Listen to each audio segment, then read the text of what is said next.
Imagine, for a moment, walking through life invisible to those around you. Picture yourself as Pastor David, a man of faith, clothed in the worn-out attire of an individual experiencing homelessness. With each step, he feels the grit of the street beneath his shoes, the chill of the morning air against his skin. As he navigates the quiet, early morning streets, Pastor David is heading towards a place of worship, a place that is supposed to be a sanctuary for all. Yet he knows that his appearance might not be welcomed by everyone. He carries with him a small bag, the sum total of his worldly possessions for this experiment, and a cross around his neck, symbolizing his unwavering faith. But as he moves amongst the people gathering for the service, he is overlooked, ignored, and misunderstood. His attempts to engage with the congregation are met with indifference or veiled judgment. The warmth and fellowship that usually fills the air seem to dissipate around him, replaced with a cold aloofness. For 30 long minutes, Pastor David experiences the sting of isolation, a bitter taste of the loneliness that many homeless individuals endure every day. As Pastor David steps into the church, his presence in the sanctuary seems to disrupt the usual serenity. He's the same man who has walked miles to be here, yet the cross around his neck goes unnoticed. Around him, the churchgoers are engrossed in their own worlds. Some are lost in prayer, others in conversation, and a few are simply basking in the tranquility of the early morning. He carries with him the weight of invisibility, a weight many homeless individuals bear daily. He's ready to walk in someone else's shoes, to shine a light on the often overlooked reality of homelessness, and to inspire a change in perspective. After all, true compassion knows no bounds, and discipleship requires more than just words. It requires action, understanding, and most importantly, it requires love. In the house of God, all are welcome, or so it should be. Despite the cold reception, he does not falter.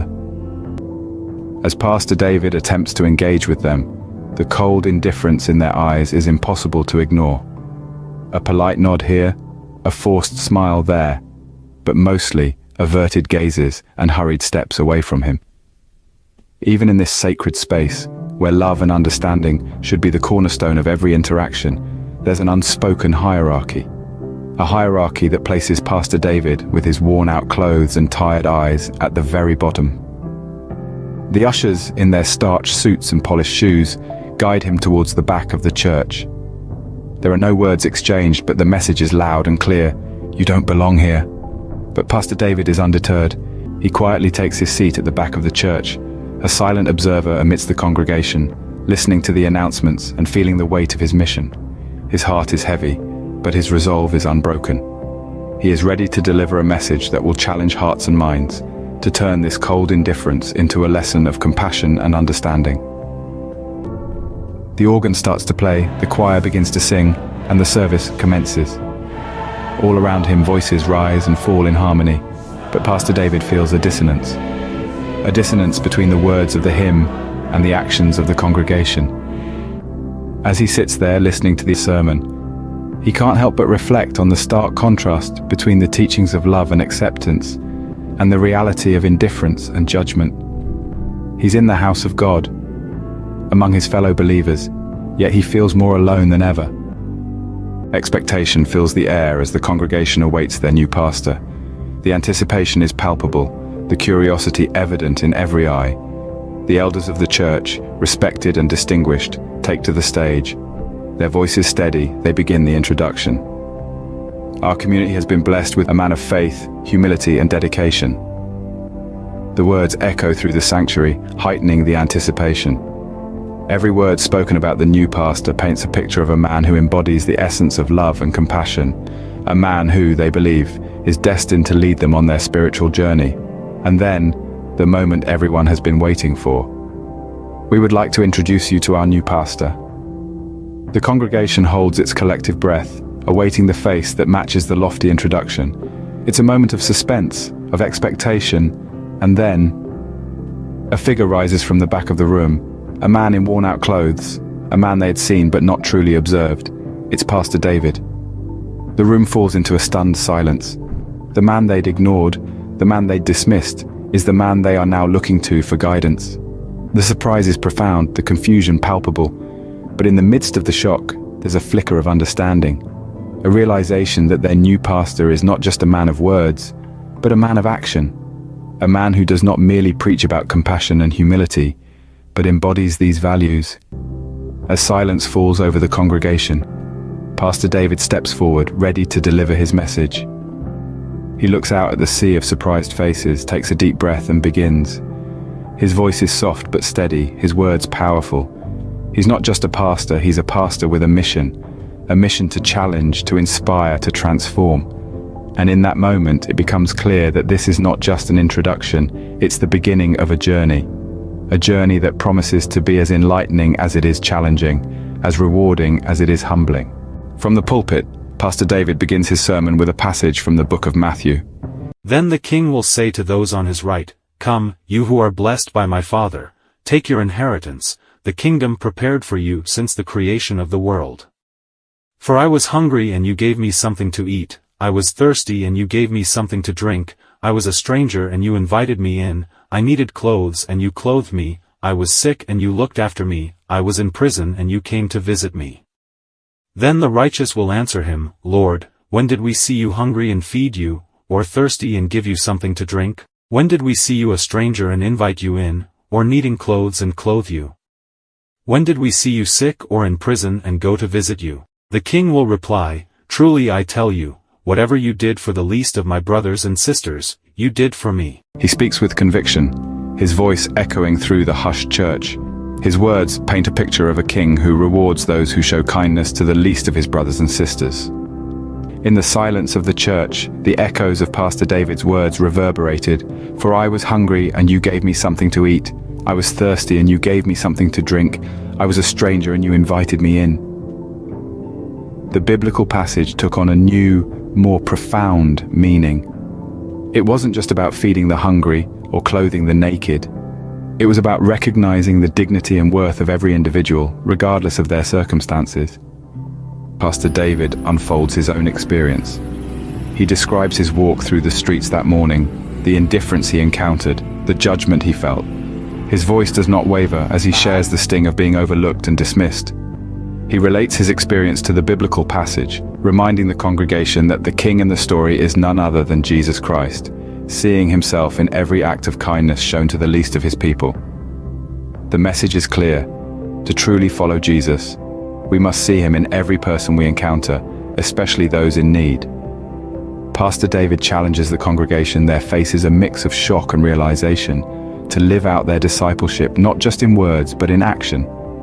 He urges them to extend their compassion beyond the comfortable confines of their church and their circle, to reach out to those who are overlooked and dismissed by society.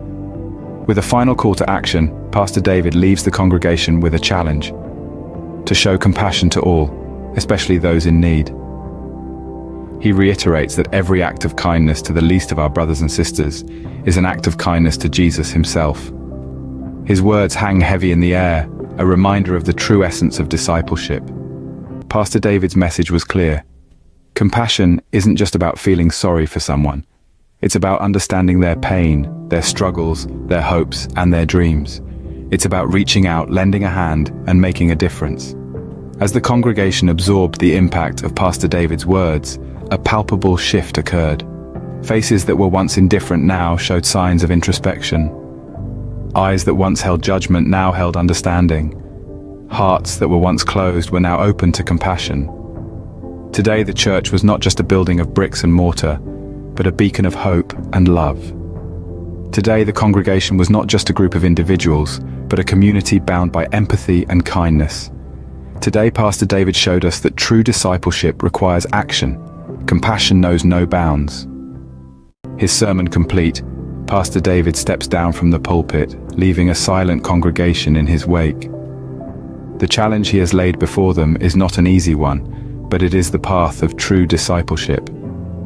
And as they sit in the silence, reflecting on his words, the lesson in compassion begins to take root. In the wake of Pastor David's sermon, the congregation is left to reflect. A hush falls over the room, the silence broken only by the echo of his words lingering in the air. Each individual is left to grapple with the stark reality of their actions, or rather, their inactions. The faces around the room tell a story of surprise and realization. The man they had ignored, judged, and dismissed was the very person they had been eagerly waiting to meet. The irony is not lost on them, and the discomfort is palpable. But discomfort, as uncomfortable as it may be, is often the catalyst for change. It's in these moments of unease that we are confronted with the truth of our actions and the opportunities we've missed. It's a bitter pill to swallow, but it's a necessary one, for it's only in acknowledging our shortcomings that we can begin to rectify them. Shame and regret are etched on many faces, but there's also a spark of something else. Empathy, understanding, a newfound awareness of the plight of those less fortunate. Pastor David's message resonated, not just as a religious sermon, but as a human appeal. An appeal to recognize the dignity and worth of every individual regardless of their circumstances. As the congregation disperses, the atmosphere is notably different. Where there was once indifference, there's now a sense of camaraderie. Shared glances and quiet nods speak volumes. The conversation has been started, and the seeds of change have been sown. With hearts moved and minds challenged, Pastor David's sermon leaves a lasting impact. His words, his actions, and his courage have sparked a wave of introspection and self-reflection. As Pastor David walks out of the church, he leaves behind a congregation forever changed. His journey, which began as a simple experiment, has now become a profound lesson in compassion and empathy. A man of the cloth, draped in the worn-out garb of the homeless, Pastor David challenged the congregation to look beyond appearances, to see the humanity in every soul, and to embody the teachings of Christ in their everyday actions. His sermon wasn't just a recitation of holy verses, it was a call to action, a plea to open our hearts and minds to those less fortunate. The congregation leaves the church that day, not just as churchgoers, but as individuals inspired to live out the values they profess.